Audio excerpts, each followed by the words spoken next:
Дневник во 20 часот. Добро вечер. Да ги погледнеме на станите кои го одбележа овој ден.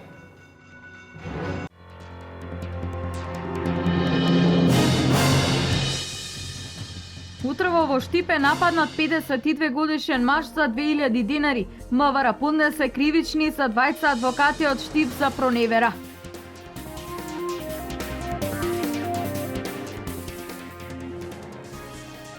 После 15 години повторно се асфалтираше пат на потегот од село Турија до село Трстија во Делчевско. Асфалтирањето на оваа делница е 800 метри.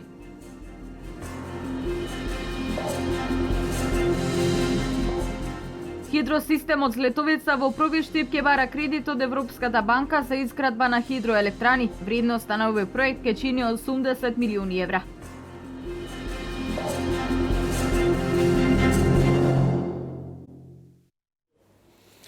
Обилните врнежи урна една од 4 стари куки на кардиохирургот Жан Митрев во Новосело. Овие стари куки штипјанецот Митрев ги подари на општина Штип, која ќе бараше донатори за да ги реконструира. Обилните врнежи кои го зафатија деновиве Штип и источниот регион, урна една од 4 стари куки на кардиохирургот Жан Митрев во Новосело, кој ги подари на општината. Куките кои се заштитени со закон како стара градска архитектура се целосно распаднати и представуваат реална опасност за минувачите. Но ќе скајпат си. Од што? Па од ожава, тоа беше откриена сета горе. И ќе не прави некој пакост, деца мина тука се во. И гледаме се, паднало целото више. Може да убие там, па тука деца врват најгори играци. Оде знаеш, ако се прават добро ќе се да правиш. Они беа пуснали, па сега стопира се, не знам што е работа. Старите куки се наоѓаат на фреквентна улица, каде секојдневно минуваат луѓе и возила. Локалната самоуправа ја презема врската, истите да ги обнови, со цел да се избегне опасност од нивно уривање, да ги доведе во состојба да бидат гордост за Новосело и за Штип. Обновувањето на дотраените објекти ќе биде од големо значење и ќе реши големи проблеми за жителите на Новосело. Изработена проектна документација за изградба на регионален дом за стари лица во Кочани. Градоначалникот на Кочани Радко Димитровски најави распишување на јавен повик за изнаоѓање приватен инвеститор. На барање на Сдруженијето на пензионери, општината додели површина од 8000 метри квадратни во кругот на старата воена касарна во населбата Шатровик за изградба на регионален дом за стари лица, кој според најавите ќе се гради по пат на јавно-приватно партнерство. Посетата на министерот за труд и социјална политика Диме Спасов на Кочани, на која средба присуствува градоначалникот Радко Димитровски, председателот на Сојузот на пензионери на Македонија Драги Аргировски, беше презентирано идејното решение на регионалниот дом за стари лица во Кочани. Председателот на Сдруженијето на пензионери на Кочани Ѓорги Серафимов во уводното излагање истакна дека со изградбата на домот ќе се оствари дамнешната желба на пензионерите од Кочани за ваков сместувачки капацитет. Серафимов истакна дека во подготовката на техничката документација за оправданоста на домот позитивно се изјаснили останатите здруженија на пензионери од регионот, од општините Виница, Македонска Каменица, Делчево, Пехчево и Бирово, за кој изградбата на ваков сместувачки капацитет ќе биде од огромно значење. По посетата на просториите на Сдруженијето на пензионери Кочани и видеопрезентацијата на домот, министерот Спасов и градоначалникот Димитровски изјавија: Како што ни информира, веќе општината има обезбедено соодветна локација, изработена исто така и проектна документација за изградба на регионален дом за стари лица. Како што разговаравме, се договоривме да биде објавен јавен повик за пројавување на интерес за изнаоѓање на приватен инвеститор на кој што ќе му се даде оваа локација со јавно-приватно партнерство или пак со продажба со намена за регионален старски дом со капацитет од околу 150 легла.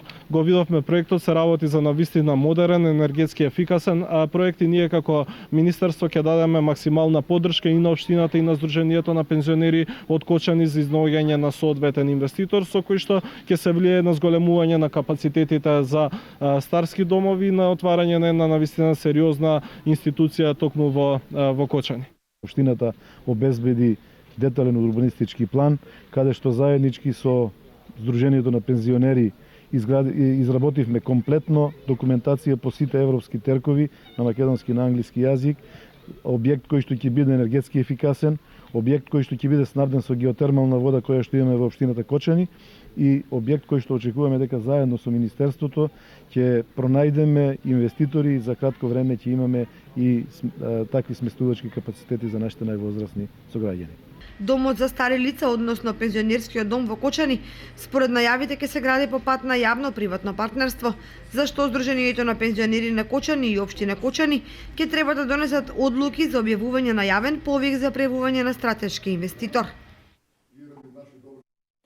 После 15 години повторно се асфалтира пат на потегот од село Турија до село Трстија во Делчевско.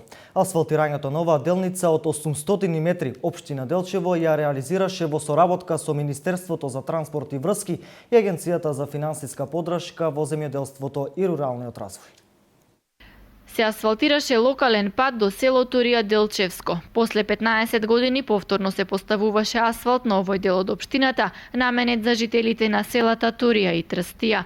Се работи за делница од 800 метри на потегот село Турија, село Трстија, проект кој беше ветен преку програмата на градоначалникот Дарко Шехтански. Тоа што подавна е ветено, започна асфалтирањето на патниот правец село Турија, село Трстија.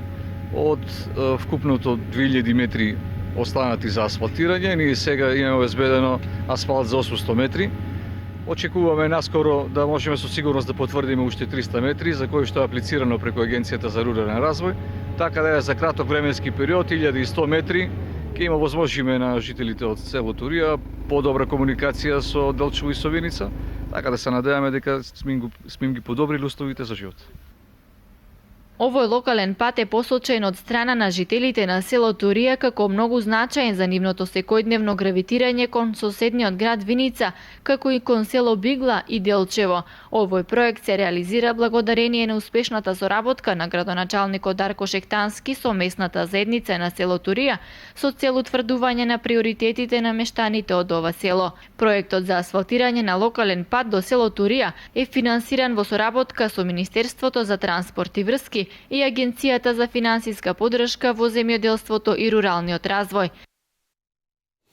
Општина Пробиштип ќе аплицира за користењето средства од ИПАРД програмата да го догради музеот на рудите, чија изградба започна пред повеќе од 2 години. Пред повеќе од 2 години во Пробиштип започна да се разгледува идејата за изградба на музеј за ретки минерали. Со подпишување на меморандум за соработка, оваа идеја општина Пробиштип требаше да ја реализира во договор со сопствениците на индоминерали и метали. Во контекст на тоа, овој проект заеднички да се финансира. Општината обезбедила половина од предвидените средства, започнала изградбата на музеот, но втората страна се предомислила. Почнавме со работа, избравме фирма изведувач која што почна да го гради и дојде до една фаза до која што еден дел од средствата, како што беше во договорот, едната половина требаше да ги плати компанијата Индоминерали и метали, пошто таа не покаже интерес да ги плати и беше стопирана целата постапка, само еден дел или околу 2 милиони денари беа вложени од страна на општина Пробиштип и тој дел е завршен. Градоначалникот Тоневски истакна дека за завршување на овој проект средства ќе бараат со аплицирање на повикот за меѓугранична соработка со Република Бугарија. Со оглед на фактот што локацијата на музеот е во центарот на градот, веднаш спроти општинската зграда, Тоневски истакна дека освен што ќе биде од големо значење за развој на туризмот, предвидено е да биде и едукативен центар за учениците во Рударско-геолошкото училиште, но и за студентите од Универзитетот Гоце Делчев. Ја подготвуваме апликацијата во овој повик од меѓугранична соработка заедно со една помала општина од Република Бугарија да аплицираме со истиот проект. Се надеваме дека тој проект ќе биде одобрен, бидејќи е многу интересен како проект, како изглед, меѓутоа и како намена, бидејќи е повеќе наменски. Експонатите кои би се наоѓале во музеот се од голема вредност, собирани уште во времето на Отоманската империја на целата територија на Македонија и не може да се пронајдат на друго место. Минеролошката збирка која би се наоѓала во музеот на рудите во моментов може да се види во етнолошкото катче при Домот на културата Злетовски рудар во Пробиштип. Овој проект беше најавен уште во јануари 2013, а свеченото отворање требаше да се случи на денот на рударите 28 август истата година. Хидросистемот Злетовица кон крајот на месецот ќе изврши достава на документација до Европската банка околу добивањето на кредит за втора и трета фаза за изградба на објектите. Станува збор за наводнување на 4,5 хектари земјоделска обработлива површина во Пробишти и Пикратово, како и изградба на 6 хидроелектрани. Хидросистемот Злетовица во моментот со вода снабдува 4 општини кои се приклучени на филтер станицата. Тоа се Пробишти, Штип и Свети Николе. Во тековните активности на хидросистемот Злетовица, кон крајот на месецот ќе се изврши достава и на документацијата до Европската банка околу добивањето на кредит за втора и трета фаза за изградба на објектите. Во втората фаза станува збор за наводнување на 4500 хектари земјоделска обработлива површина во Пробишти и Пикратово, како изградба на 6 хидроелектрани.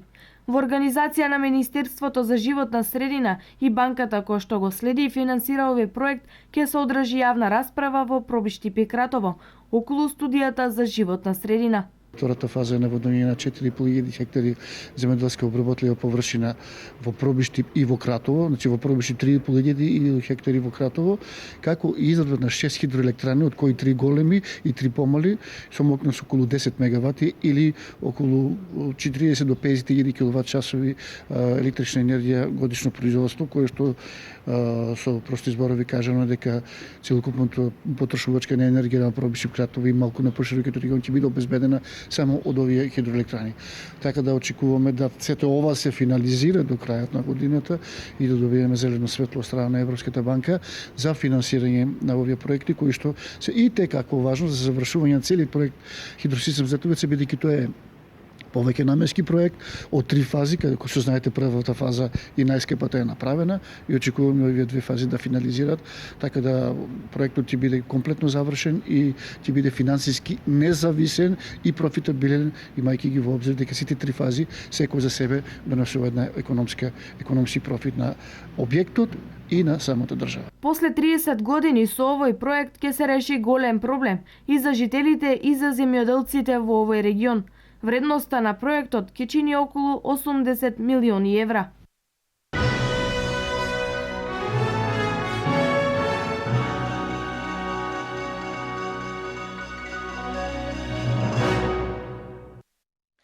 Викендов во Делчево Младинскиот сојуз со подршка на фондацијата Македонија одржа работилница во рамки на проектот електронско ангажирање. Стотина млади лица се стекнаа со вештини како да ги користат дигиталните алатки за решавање на општествените проблеми. Наместо празното трошење време на кафе или пребарување по Facebook, Twitter или Instagram, младите треба да се научат како рационално да ги користат новите дигитални алатки. Во Делчево викендов се одржа работилница која ги поттикнува младите токму во таа насока, во зајакнување и охрабрување за користење на дигиталните вештини, нови идеи и алатки, кои ќе им овозможат да бидат што повеќе вклучени во решавање на општествените прашања кои влијаат врз нив.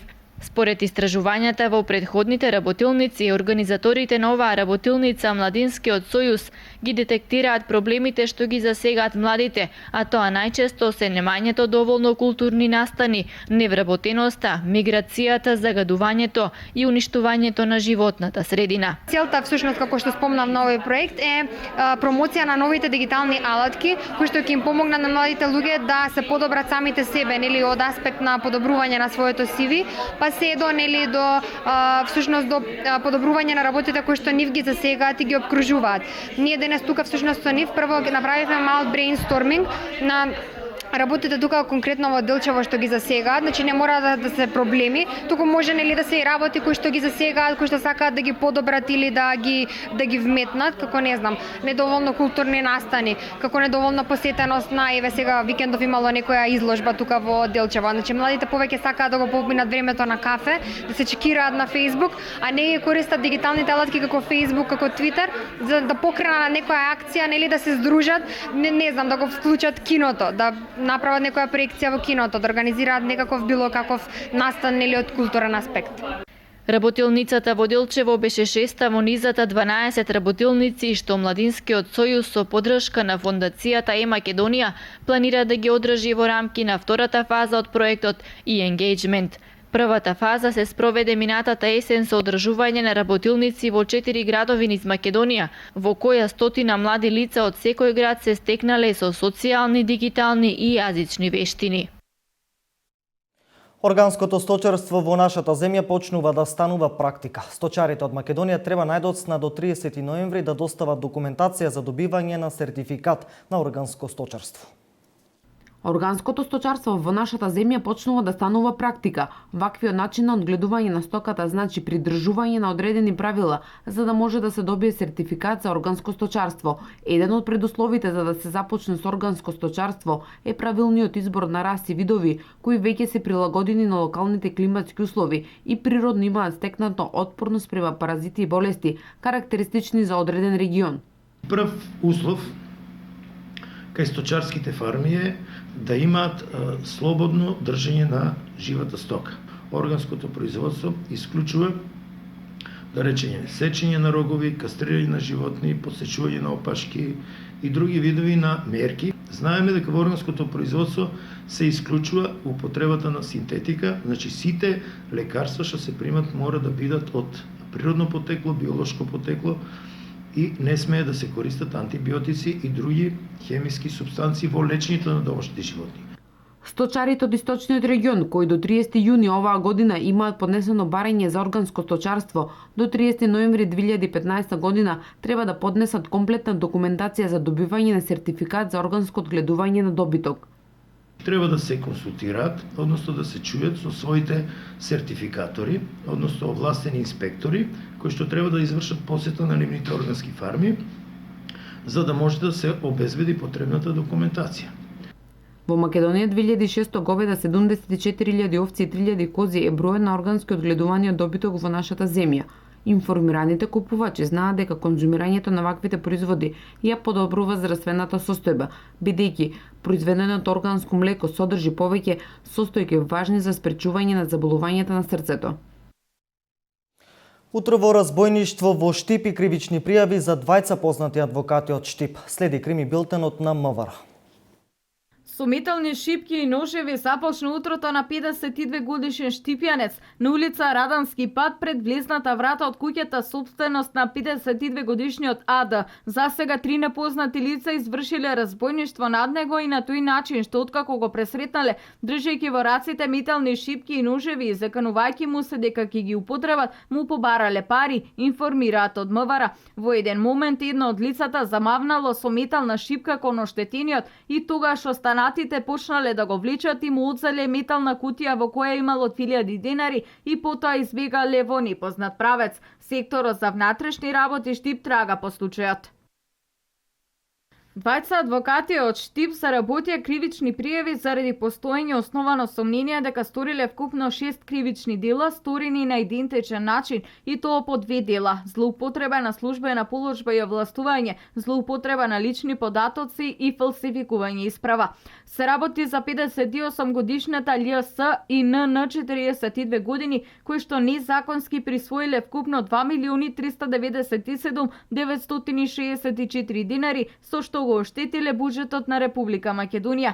Министерството за внатрешни работи на Република Македонија е оштетено за вкупна сума од 3.173.268 денари. Пријавената ЛС во својство на адвокат, искористувајќи својата службена положба и овластување, во текот на 2012 и 2013 година повела работни спорови пред Основен суд Штип против Министерството за внатрешни работи на Република Македонија за неизвршена уплата на придоници за пензијско-инвалидско осигурување во име на 18 полициски службеници и без нивно знаење изготвила фалсификувани полномоштва за застапување која своерачно ги подпишала, притоа злоупотребувајќи ги нивните лични податоци и поднела тужби за наплата за неплатени придонеси за пензијско-инвалидско осигурување на додатокот на плата за кое претходно биле донесени правосилни решенја, со што пријавената за себе незаконски прибавила 379.371 динар, со што го оштетила буџетот на Република Македонија, а Министерството за внатрешни работи на Република Македонија е оштетено за вкупна сума од 476.246 динари.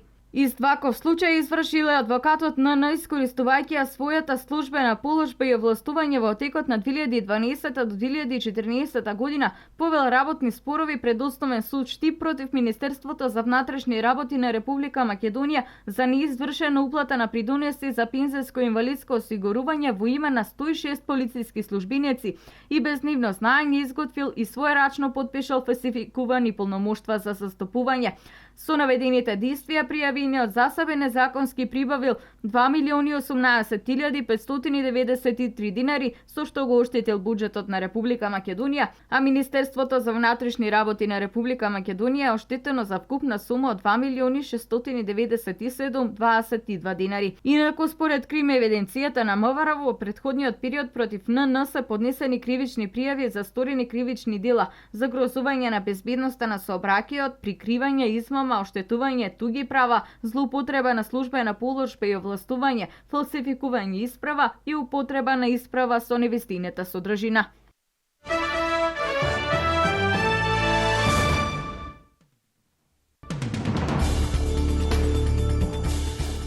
Председателот на Белорусија Александар Лукашенко освои 83,49% од гласовите на председателските избори и обезбеди пети мандат, соопшти Централната изборна комисија.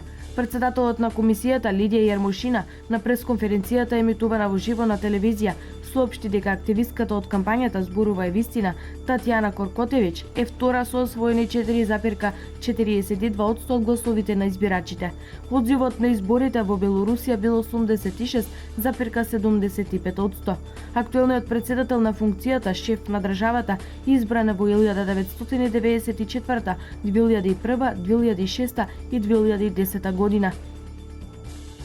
Владимир Путин, председателот на Руската Федерација и првиот човек на Евроазискиот блок, денеска подпиша закон со кој се воспоставува нова финансиска рамка на работење, а кој овозможува Русија и уште 5 членки на Евроазискиот блок во меѓусебните трансакции да не ги користат ниту еврото, ниту доларот. Со ова ќе се предизвика целосен крах на финансискиот систем на САД и Европската унија, оценуваат аналитичарите. А веќе известно време се прогнозираше дека таков потек од Русија и Кина би довел до потпун колапс на економијата на Евроатланскиот блок. Во самоубиствен бомбашки напад на две жени убиени се 9 луѓе во село во Северен Камерун, соопштија воени извори во неделата и се претпоставува дека за нападот стои исламистичката нигерска група Боко Харам, која осумничена за 3 напада од саботата во соседен Чад, во кој беа убиени повеќе од 40 луѓе. Во нападот во Кангалери, село во близината со Нигерија, убиени се вкупно 11 луѓе, вклучувајќи ги двете бомбашки самоубици. Првата жена која го активирала експлозивот убила 9 луѓе во посетувана гостилница, а втората се убила самата себе си и не повредила други луѓе.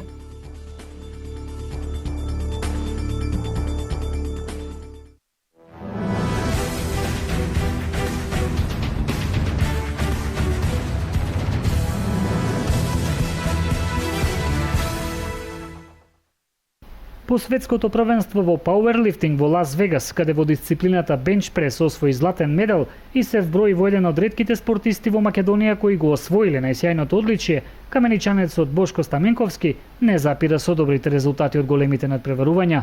На неодамно одржаното балканско првенство кое се одржа во Црнагора, тој во дисциплината бенч прес повторно застана највисоко на пиедесталот и го обели образот на Македонија. Неговиот следен предизвик е настапот во Унгарија, каде повторно главната цел ќе биде насочена кон освојување златен медал.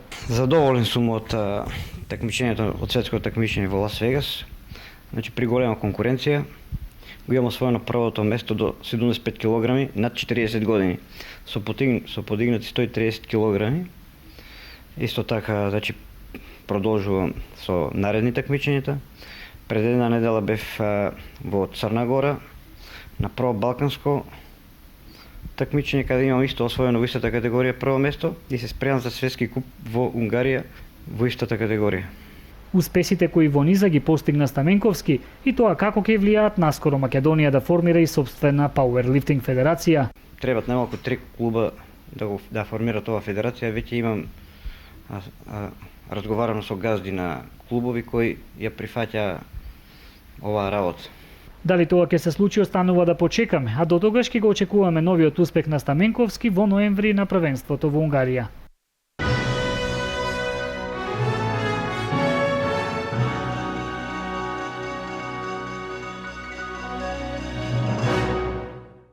Овде е крајот на дневникот, со нови информации се гледаме утре во 12:30. Следно на програмата е најновото спортско издание на емисијата Спорт Плюс. Пријатна вечер.